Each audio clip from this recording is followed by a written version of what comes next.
بسم اللہ الرحمن الرحیم۔ روح کی بیماریاں اور ان کا علاج۔ حکیم الامت تھانوی رحمت اللہ علیہ کے چند اہم اور نہایت نافع ارشادات۔ ما تشریحات از مؤلف۔ عشق مجازی عذاب الہی ہے۔ روح دنیا ہی میں بے نہایت بے سکون اور پریشان ہو جاتی ہے، نیند حرام ہو جاتی ہے، ہر وقت اسی معشوق کا خیال ستاتا ہے۔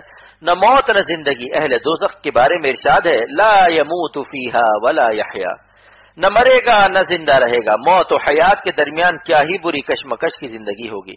دوزخ جو مجرمین کی جگہ ہے، اس کے آثار و علامت دنیا ہی میں ان مجرمین اور گناہگاروں پر کرب و تکلیف روحانی اور امراض جسمانی کی صورت میں ظاہر ہونے لگتے ہیں۔ اختر کا ایک شعر ہے حسینوں سے جسے پالا پڑا ہے، حسینوں سے جسے پالا پڑا ہے، اسے بسنکھیا کھانا پڑا ہے، اسے بسنکھیا کھانا پڑا ہے۔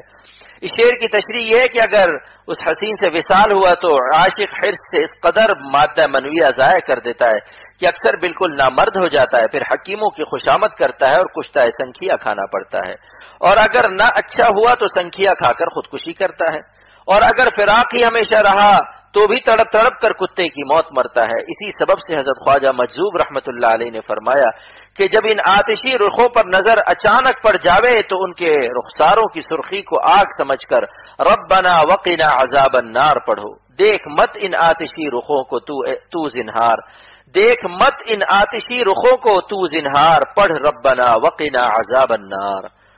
چشم دید عبرتناک حکایت نمبر 1۔ احقر نے ایک شاعر خوش گلو دکاندار کو دیکھا کہ نہایت پریشان اور دکان پر خاک برس رہی ہے، نہ صفائی ہے نہ مال کا اسٹاک ہے، بال پاگلوں جیسے بکھرے، آنکھیں زیادہ جاگنے سے خشک بے رونق اور اندر کو دھسی ہوئی۔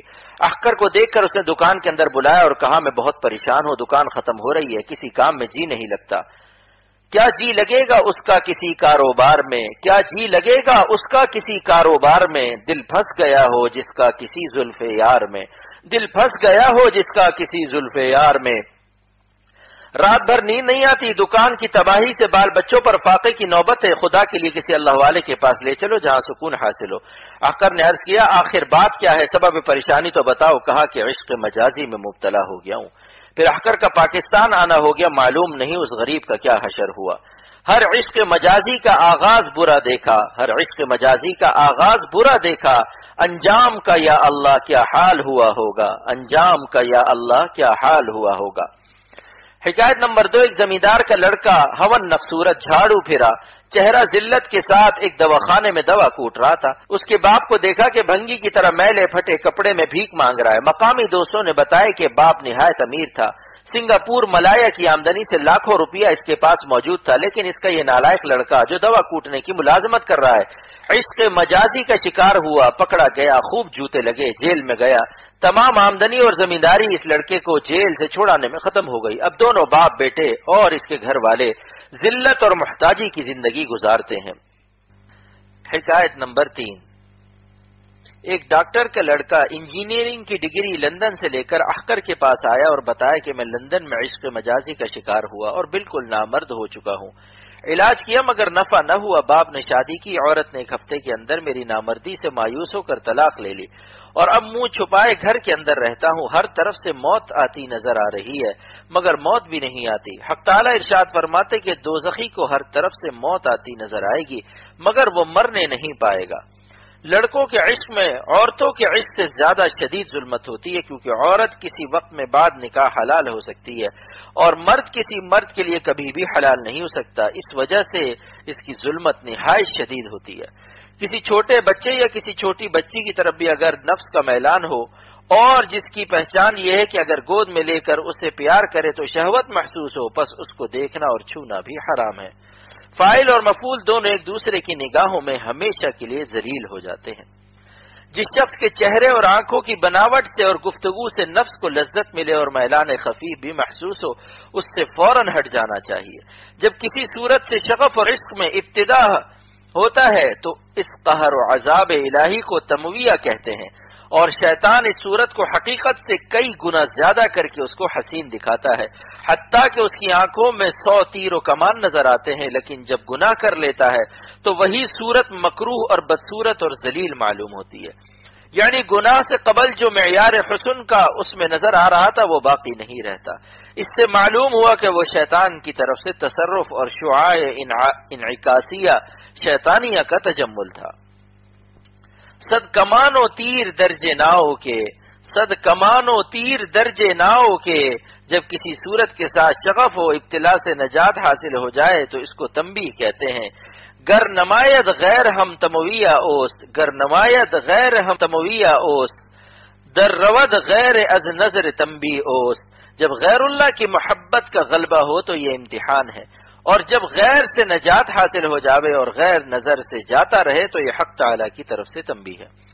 حضرت اقدس تھانوی رحمۃ اللہ علیہ شعر کی تشریح میں فرماتے ہیں کہ جب انسان کو کسی صورت کی طرف میلان ہو جاتا ہے، وہ صورت دل میں اتر جاتی ہے تو وہ زبان سے اگرچہ لا حول اور سورہ فاتحہ پڑھ کر دم کرتا ہے، لیکن چونکہ یہ عاشق دل کو اس صورت کے حصول کی حدیث نفس سے خالی نہیں کرتا اور عزم و ہمت کے ساتھ خالی کرنا بھی نہیں چاہتا، بس اس کا وہ حال ہوتا ہے سبحہ بر کف توبہ بر لب، دل پر از ذوق گناہ، سبحہ بر کف توبہ بر لب، دل پر از ذوق گناہ، معصیت را خندمی آیت بر استغفار ما، معصیت را خندمی آیت بر استغفار ما۔ پس یہ عدم خلوص سبب ہو جاتا ہے عدم تاثیر استعاذہ کا، یعنی اخلاص کے ساتھ اس صورت کو چھوڑنا نہیں چاہتا، پس وظیفے کا اثر اس عدم اخلاص سے اس پر نہیں ہوتا۔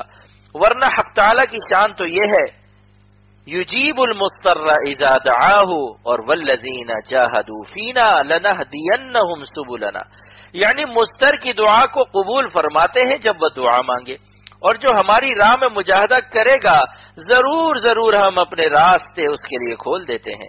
پس کسی صورت کے استحسان کا ضرورت سے زائد مستحسن معلوم ہونا کہ عقل اور دین میں نقصان و اختلال پیدا ہونے لگے تمویہ کہلاتا ہے، اور اس سے نجات حاصل ہونا حق تعالیٰ کی طرف سے تنبیہ کہلاتا ہے۔ حضرت اقدس تھانوی رحمۃ اللہ علیہ اس مقام پر تحریر فرماتے ہیں کہ احقر بھی اس وقت ایک تمویہ میں ابتلا ہے اور ایک تنبیہ کی استدعا ہے، اے اللہ رحم و کرم فرما، اور اے ناظرین آپ بھی میرے لیے دعا کریں کہ ہر تمویہ سے نجات حاصل ہو، اور نجات کے بعد حفاظت اور موت کے بعد مغفرت کی دعا کریں۔ اللہم نجی اشرف علی واحفظ اشرف علی واغفر لی اشرف علی۔ نوٹ: اللہ والوں کا امتحان اور ان کی تمویہ کو ہرگز اپنے اوپر قیاس نہ کرنا چاہیے۔ کار پاکا را قیاس از خود مگیر، کار پاکا را قیاس از خود مگیر، البتہ عبرت حاصل کرنی چاہیے اور خدائے تعالی سے ڈرتے رہنا چاہیے، اپنے تقوی و تقدس پر کبھی ناز نہ کرے اور حق تعالی سے حفاظت اور پناہ مانگتا رہے۔